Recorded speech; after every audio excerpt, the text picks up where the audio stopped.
Vanakkam. Thank you for all of you, to all of you for being here. நான் வந்து கொஞ்சம் வழக்கமாக தமிழ் படங்கள் பண்ணிக்கிட்டு இருந்தால் கொஞ்சம் தமிழ் ஃப்ளூவெண்ட்டாக வரும். பட் இப்போ லாஸ்ட்டாக பண்ண தமிழ் படமே காவிய தலைவன். ஸோ ஆமாம், இப்போ கொஞ்ச நாள் முன்னாடி தான் இது தமிழில் டப் பண்ணேன். ஸோ ஆமாம், ஒரு 2 days தமிழ் பேசினவங்கிற ஒரு கான்ஃபிடென்ஸ் இப்போ இருக்குது. நேற்று தான் actually he was asking me, sir 15 minutes இருக்குது, ஸோ 15 minutesல I try and ask you as much as I can. So நான் சொன்னேன், இப்போ வந்து இந்த படத்தை பொறுத்த வரைக்கும் 1 year 1 minute கால்குலேட் பண்ணால் கூட 15 minutes பத்தாது. ஏன்னா இது ஒரு 16 year long ஜேர்னி. 2008 தான் actually director Blessy decided to do Aadujeevitham, and 2008 2009 தான் he first came to me. இப்படி நான் இந்த படம் பண்ண போகிறேன், நீ தான் இதில் நஜீபா நடிக்கணும்னு சொல்லி. அன்னிலேருந்து இன்னைக்கு வரைக்கும் if you see it's a 16 year long journey. So இதில் வந்து ஒரு மிகப்பெரிய ஒரு விஷயம் என்னென்னா, back in 2008 when Blessy sir decided to do Aadujeevitham, அவர் வந்து இன்னைக்கு எப்படி என்ன நிலைமையில் இருக்காரோ அதே பொசிஷனில் இருந்த he was the most coveted filmmaker in Malayalam. எனக்கு தெரியும் he was the highest paid filmmaker in Malayalam in 2008-2009. And எல்லாருமே அவர் வந்து ஆல்ரெடி மம்முட்டி சார் வச்சு படம் பண்ணார், மோகன்லால் சார் வச்சு படம் பண்ணார். So all big stars wanted to do ஒரு Blessy படமாவது லைஃப்பில் பண்ணோங்கிற ஒரு ஆசை எல்லாருக்குமே இருந்தது. ஸோ அப்படிப்பட்ட பொசிஷனில் இருக்கிற ஒரு film maker for the next 16 years decides that இல்லை நான் இந்த ஒரு படம் தான் பண்ண போகிறேன். அப்படிப்பட்ட கன்விக்ஷன் வந்து it is very very rare to find. Forget about cinema, even in life it is very rare to find.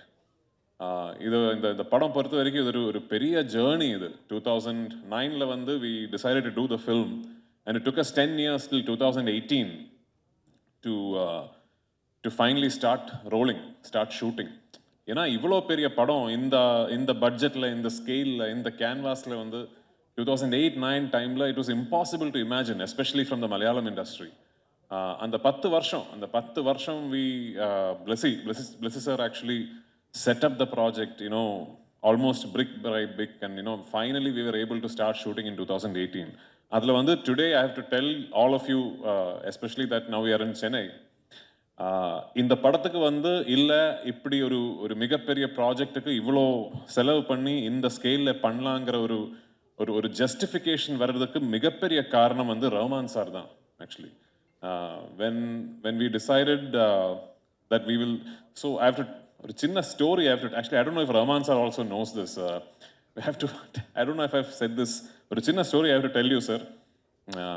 So when Blessy sir and me, I remember it was in my vanity van in 2009, I think. So like the first discussion we had is who's doing the music? So only 2 names actually. We were, of course, when you dream, you can dream. Limitless dream panla. So 2 names we discussed. One, the first name is A.R. Rahman sir, and second name is Hans Zimmer. So we actually mailed both Hans Zimmer sir and A.R. Rahman sir. And we got the reply first from Hans Zimmer's team, I think, because I think we mailed the wrong email address. So Hans Zimmer team ஏதோ ஒரு மேனேஜரா யாரோ ஒருத்தர் reply பண்ண, ராமா இப்படி பார்க்கலாம் அது இது இல்லை. But then we got the opportunity to get the access to Rahman sir. அந்த டைம்ல எப்படி how to get to Rahman சார்னு கூட தெரியல. Although we for us in Kerala we still think ஆமா அவர் வந்து நம்ம ஆளு, ஃபர்ஸ்ட் படம் யோதா மலையாளத்தில் பண்ண. He's like when you if you see Rahman sir in Kerala, people relate to him like a Malayali only, but we didn't know how to get to him. But finally we got access to him, and the faculty of a genius nu solradhu vandu the expert is in his or her own craft mattum kedaiyadu. You should be able to spot something special, illa. So and alavula vandu he is one of the greatest geniuses to have lived in our times. I think it is that first meeting le vandu I think Rahman sir understood that we are trying to pull off something very special, and he said, yes, I am doing the film. Rahman sir oda per vandu when it got associated with the project is when suddenly the film, even in Kerala அந்த டைம்ல A.R. Rahman பண்றாரா, ஐயோ அப்போ அந்த லெவலா படம், அந்த so அந்த அப்படிப்பட்ட ஒரு டாக் வந்து it really helped us a lot during the setting up stage. So I have to take this opportunity to thank Rahman sir for showing the faith and the trust in this project, and more importantly in Blessy's vision. So finally 2018 we started shooting, and so இதில் வந்து ஒரு பெரிய transformation is part of playing the role. ஏன்னா வந்து ஒரு 3.5 years ஒரு டெசர்ட்டில் வந்து stuck ஆன ஒருத்தரோட கதை. இது கதை கிடையாது, ஆக்சுவலி இது வாழ்க்கை, ஒருத்தர் நிஜமாவே வாழ்ந்த வாழ்க்கை. அது for another discussion.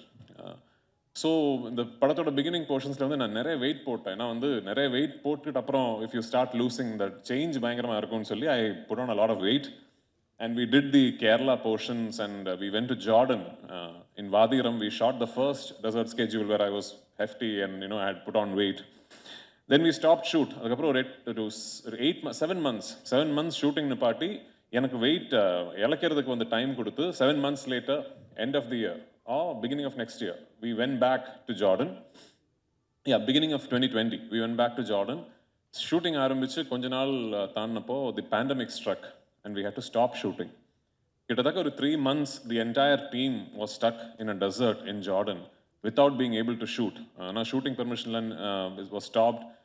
International air travel was stopped. So almost at the end of the 3rd month, we got a repatriation flight. அப்படிதான் அந்த டீம் ஃபுல்லாக திரும்பி வந்தேன்.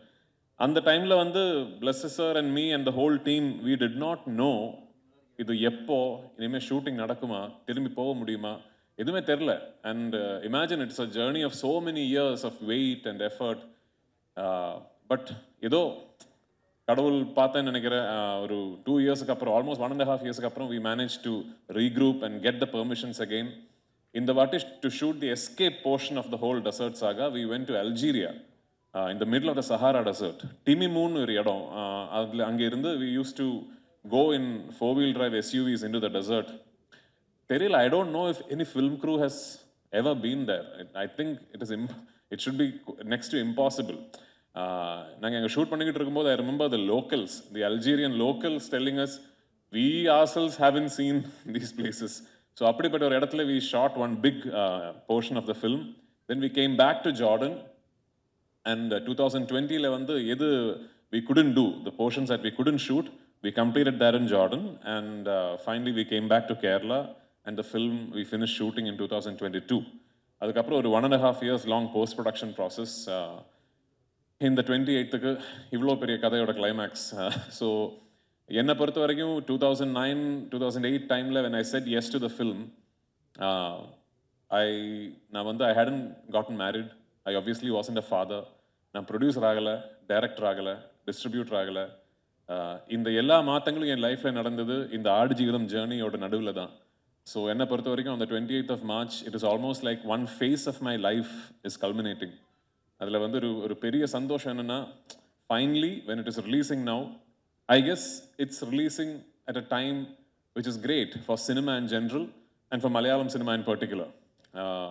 இந்த படம், right from the beginning we always thought whenever it is releasing, we should try and get the best distributors, the market leaders, to distribute this film for us in every market.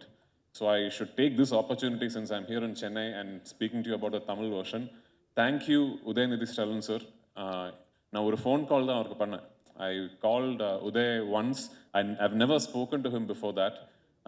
And I told him, இப்படிப்பட்ட ஒரு project, இது ஒரு இண்டஸ்ட்ரியோட ஒரு fashion project, இவ்வளோ வருஷங்கள் இதோட effort, இது red joint தமிழ்நாட்டில் ரிலீஸ் பண்ணால் எனக்கு ரொம்ப பெருமையாக இருக்கும்னு சொன்னேன். And I think Uday was an artist, so probably he understood what I meant. Uday probably related to what it would mean to a group of artists to have thrown their conviction, time and effort behind something like this, and he gladly agreed. So thank you so much to Red Giant and Udayanidhi Stalin sir for backing our film and showing faith in us. Kandipa 28th of March, world over the film will release. Please do watch the film. இது பார்த்துட்டு இருக்கும்போது ஒரு மிகப்பெரிய விஷயம் நீங்கள் மறந்துடக்கூடாது. இது வெறும் ஒரு கதை கிடையாது, ஒரு மனிதன் வாழ்ந்த வாழ்க்கை. அண்ட் நஜீப்ங்கிற மனிதன் இன்னைக்கு he's with us, alive and well. He fought the circumstances. He found the strength to survive the circumstances. And he came out of it to be able to tell his tale. So இந்த படம் வந்து is an ultimate tribute to the resilience of human strength, is a tribute to the life that Najib lived. And of course, it is a passion project for all of us involved. Thank you so much. Thank you, sir. Thank you so much. Sir, அப்படியே ஒரு கேள்வியும் கேட்டுடுறேன் on behalf of all the press and media friends. எந்த ஒரு particular scene, because மொத்த படமே பார்க்கும்பொழுது கஷ்டப்பட்டு தான் the entire team has worked. எந்த ஒரு சீன் வந்து உங்களுக்கு ரொம்ப கஷ்டப்பட்டு பண்ண ஒரு சீன்னா எந்த சீனாக இருக்கும்? which took a long time. ஐயோ என்னால் முடியல அப்படின்ற ஒரு you would have pulled yourself back இல்ல. Which particular scene was that? இல்லை இதான் இப்போ வழக்கமாக ஆக்சுவலி நான் நிறைய படம் பண்ணியிருக்கேன். I've done more than 100 films. So வழக்கமாக when you ask me about a film, I'm able to differentiate the experience of shooting the film as, oh, அந்த scene, in the fight sequence, இல்லை in the climax sequence, அந்த லொக்கேஷனில் shoot பண்ணது ஏதோ தெரியல. But for Aadujeevitham எனக்கு வந்து beginning to end of the even as we speak today ஏதோ ஒரு ஒன் ஹோல் எக்ஸ்பீரியன்ஸாக தான் என் மனசில் இருக்குது actually. I am not able to differentiate between days, scenes, events. I remember how I felt. Because I keep saying, எனக்கு வந்து இந்த படத்தை பொறுத்த வரைக்கும் ஓவர் பேரிங் மெமரி வந்து பசி. I wasn't eating. இந்த அதான் ஜிம்முக்கு போய் இந்த 6 பேக் எல்லாம் பண்ணுறது நானும் பண்ணியிருக்கேன் ஆக்சுவலி. அது வந்து இன்னொரு இட்ஸ் another ப்ராசஸ் இல்லை. இந்த படத்தை பொறுத்த வரைக்கும் the transformation required me to look like somebody who did not have access to enough food, somebody who was starving. அதுக்கு ஒரே வழி தான். I have to take that route. I have to starve myself. So now I wasn't eating.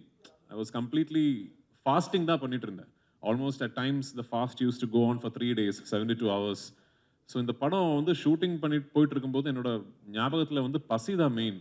when I wake up I am hungry, through the day I am hungry, when I go to sleep I am hungry. So other than that I cannot differentiate between days, scenes எல்லாம். இது ஒரு பெரிய ஒரு giant experience. Like I feel like I've lived through that. So ஆமா, it's tough for me to pick one. Okay, thank you so much. So அடுத்தபடியாக I think man of few words, ரொம்ப குறைவாக பேசுவார், ஆனால் அது எல்லாமே தக் மூமெண்ட்டாக மாறிடும். அண்ட் அவர் கொஞ்சம் பேசினா கூட ஐ திங்க் அவரோட தாளம் வந்து கேட்காத நபரே இருக்க முடியாது. It's time for us to call our own dear Oscar நாயகன், Academy Award winner A.R. Rahman அவர்கள் to share few words please. Sir, few words தாண்டி கூட நீங்கள் பேசலாம் சார், ப்ளீஸ். எல்லாருக்கும் வணக்கம். இந்த படம் நான் ஒத்துக்கும்போது என்னோட ஓன் படம் பண்ணியிருந்தேன். அப்புறம் லெமாஸ்க்குன்ட்டு ஒரு படம் விஆரில் டைரக்ட் பண்ணியிருந்தேன். ஸோ அது நடுவில் இது வந்து இதோட மீட்டிங்ஸ், இதோட கம்போசிஷன் எல்லாம் பண்ணோம். சீக்கிரம் முடிஞ்சிடும்னு நினச்சேன், நான் 6 வருஷம் ஆயிடுச்சு. பார்க்கும்போது டெஃபினெட்லி பிருத்வி வேறு லெவல் ஆக்டர் ஆகிட்டே இல்லை. Blessy கூட ஒர்க் பண்ணுறது. It's really lucky to work with Blessy, Sunil, Jimmy and Snehan. ரொம்ப நல்லா பேசுனீங்க, லைட் அப் பண்ணிட்டீங்க. மாஷா, தேங்க்யூ. ஒருத்தர் கேட்டார், இதுனா மரியான் மாதிரி இருக்குமா அப்படின்னு கேட்டார். மரியான் ஒரு ஃபிக்ஷன், இது வந்து ஒரு ரியல் ஸ்டோரி. 250 பதிப்பகம் வாய்ப்பில் 250 எடிஷன்ஸ். 250 எடிஷன்ஸ் அவ்வளோ புக்கு படிச்சிருக்காங்கன்னா அது எதுவும் இருக்கணும் டெஃபினெட்லி. அது நீங்களே கண்டுபிடிச்சி சொல்லுங்கள். Thank you so much. நல்லா போடுங்க. நான் சொன்னேன் இல்லைங்களா, ஜஸ்ட் கொஞ்சம் தான் சார் பேசுவார். பட் சார் ஒரு விஷயம் நாங்கள் கேள்விப்பட்டோம். When I had a chat with Prithvi sir yesterday. Like நீங்கள் செட்டுக்கு போயிட்டு you had that, I mean the entire team had a clear vision like what they wanted all about this movie அப்படின்னு. But நீங்கள் செட்டுக்கு போயிட்டு நீங்கள் பார்த்த ஒரு விஷயம், and how did that complete songs, okay let me do this song, இந்த song இந்த படத்துக்கு தேவை அப்படின்னு where you thought about it actually?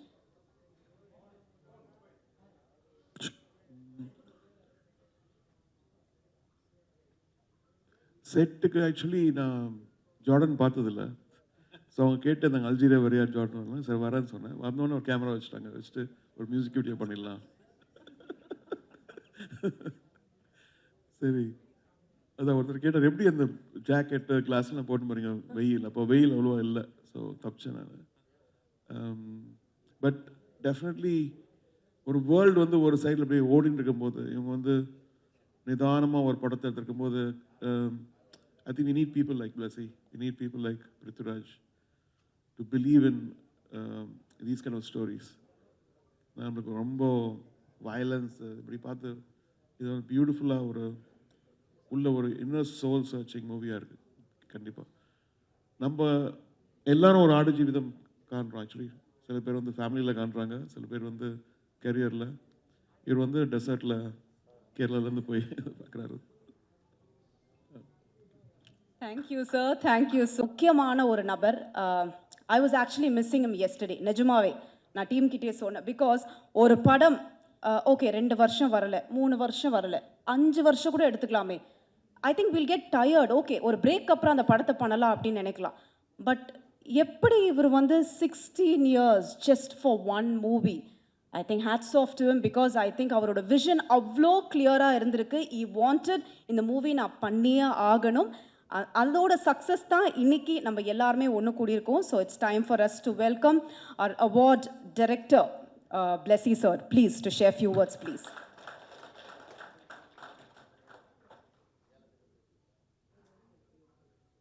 வணக்கம். இந்த படத்தை பற்றி நான் ஏதாவது பேச முடியல. பிகாஸ்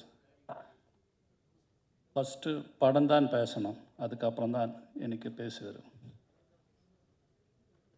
இப்போது இங்கே இருக்கும்போது எவ்வளோ நான் ஹாப்பியாக இருக்கேன். பிகாஸ் பிருத்திராஜ் சொன்ன மாதிரி லாஸ்ட்டு ஐ திங்க் 20-25 இயர்ஸ்க்கு அப்புறம் இது மாதிரி ஒரு மனிதனை பார்க்கதில்லை. ஏஆர் സാർ மாதிரி.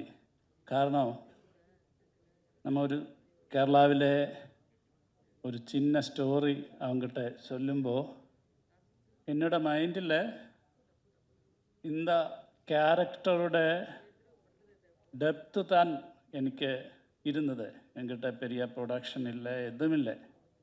சிம்பிளாக ஒரு ஸ்டோரி அவர்கிட்ட சொல்லி கொடுக்குമ്പോൾ அதோட டெப்த்து எவ்வளோவும் இருக்கே. இந்த காலத்துக்கு இந்த படத்துக்கு ஆവശ്യമെന്ന് நினச்சி அவரே இனிஷியேட்டிவ் பண்ணி இதனால்தான் இப்போ நீங்கள் கூட்டத்துக்கு மேலே நமக்கு ஒரு ப்ரெஸ் மீட் மாதிரி வர்றதுக்கு ஒரு டைம் கிடச்சது. எவ்வளோ அவர் இந்த படத்தோட ஐ திங்க் ഞാൻ ട്രാവൽ பண்ணி லாஸ்ட் 7 years ஆയി 2017 onwards அவர் இந்த படத்தோட ட்ராவல் பண்ணிகிட்டே இருக்கேன்.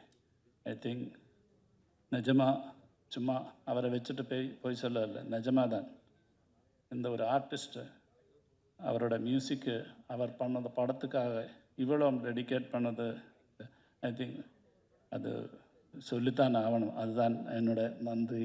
இப்போது இதில் நிறைய பேர் இருக்கு. பிருத்விராஜ் இப்போது என்னோட தம்பி மாதிரி தான். அதுதான், அதுக்கு மேலே எதுவும் சொல்ல வேண்டியில்லை. பிகாஸ் லாஸ்ட்டு 16 இயர்ஸாக நம்ம அவன் சொல்லியாச்சு, அவன் மேரேஜ் ஆயிடுச்சு, குழந்தை ஆயிடுச்சு, எல்லாமே ஆயிடுச்சு. பட் அப்போ கூட എനിക്കും അവനും തമ്മിലുള്ള ഡയലോഗ്സ് only about ആടുജീവിതം. ஆக்சுவலாக வேறு எதுவும் பேசுறதுக்கு இன்பிட்வீன் இல்லை. எப்போ பார்த்தாலும் அதுதான் பேசிகிட்டே இருந்தது. அண்ட் சுனில் என்னோடய கேமரான். இப்போது ഞാൻ எவ்வளோ இமேஜின் பண்ணது அந்த அளவுக்கு அதுக்கு மேலே ഒക്കെ എനിക്ക് വിഷ്വൽ കൊടുത്തത് സുനിലും ഞാനിവിടെ പ്രസൻറ്റ് ചെയ്യുകയാണ് നിങ്ങൾക്ക്. ജിമ്മി ക്യാരക്ടർ ஆக்சுவலி இந்த புக்கில் மோசஸ் மாதிரி தான் அந்த ரைட்டர் எழுதி வச்சுருக்கேன். பிகாஸ் இவங்களை எல்லாமே டெசர்ட்டில் നിന്ന് എടുത്തിട്ട് കാപ്പാത്തുക്കാக ഇരിക്കണ ഒരു ഗോഡ് എല്ലാ പ്രസൻസും ഇരിക്കണ ഒരാൾ മാതിരി தான். அதுக்கு அவரோட ஃபிசிக்கு, அவரோட ப்ரெசன்ஸு, அவரோட ஸ்மைலு உங்களுக்கு தெரியல, எவ்வளோ பியூட்டிஃபுல் ஸ்மைலு எல்லாமே அந்த கேரக்டருக்கு ஒத்து வந்தாச்சு. വളരെ ரொம்ப நன்றி. இந்த படம் கேரளா மக்கள் மட்டும் இல்லை, இது மாதிரி சர்வைவல் நம்ம சவுத் இந்தியாவில் நிறைய பேர் கல்ஃபில், சிங்கப்பூரில், மலேசியாவில் எல்லாமே போய் ரொம்ப ஆள்கார் വലിയ അച്ചീവ്മെൻറ്റ്സ് എല്ലാം பண்ணி വലിയ പണമെല്ലാം സമ്പാദിച്ച് ഇരിക്കുന്നവരെ மட்டும்தான் നമുക്ക് தெரியும். பட் நிறைய ആൾക്കാർ ലൈഫ് മിസ്സിങ് ആയിച്ച്, ഫാമിലി മിസ്സിങ് ആയിച്ച് இப்போவும் அலைஞ்சிட்டே இருக்கே, நமக்கு தெரியல. அது மாதிரி அந்த நஜீவோட ஒரு ஸ்டோரி தான் இது. பட் எதுக்கு ஹோப் ஒரு சாங்கு ப்ரொமோஷனுக்காக பண்ணியதுன்னு வச்சால் அதுக்கும் காரணம் ரஹ்மான் சார் தான். காரணம் இதில் இந்த படத்தோட ஒரு பொலிட்டிக்ஸு கூட அதுதான். எதுக்கு இந்த படம் என்ன பேசுதுன்னு வச்சால், எவ்வளோ நம்ம ஸ்ட்ரகிள் பண்ணியாலும் சர்வைவ் பண்ணியாலும் ഉള്ളിലൊരു ഫയർ ഇരുന്നാൽ, ഹോപ്പ് ഇരുന്നാൽ லைஃப்பில் திருப்பி சக்ஸஸ் பண்ணலாம், லைஃப் திருப்பி எடுக்கலாம். அந்த மாதிரி ஒரு வார்த்தை. பிகாஸ் நவ் டேஸ் നമുക്ക് தெரியும், 10th മാർക്ക് ഫെയിൽ അയച്ചാൽ അപ്പോൾ സൂയിസൈഡ് ആകും. ഏതോ ഒരു എക്സാമിന് മാർക്ക് കമ്മി അയച്ചാൽ അപ്പോൾ വഴക്ക് പറയുന്ന നനച്ച് ഒളിച്ചു പോയിടും, അല്ലെങ്കിൽ സൂയിസൈഡ് പണ്ണൂർ. அந்த மாதிரி டிப்ரெஷனில் போயிருക്കുന്ന ஒரு லெவலில் ஹோப் இருந்தால் இந்த சப்ஜெக்ட்டுக்கு எவ்வளோ கஷ்டப்பட்டாலும் கூட ஒரு நாளுக்கு திருப்பி சக்ஸஸில் வராம் எന്നുള്ളൊരു மெசேஜ் தான் இதோட மெயினாக பொலிட்டிக்ஸ். அந்த இது தான் நம்ம we are trying to telling through this movie. எல்லாருக்கும் இந்த படத்தில் நீங்கள் பார்த்து அதுக்கு സപ്പോർട്ട് பண்ணணும்னு ആശിക്കുന്നു. Thank you. தேங்க்ஸ்.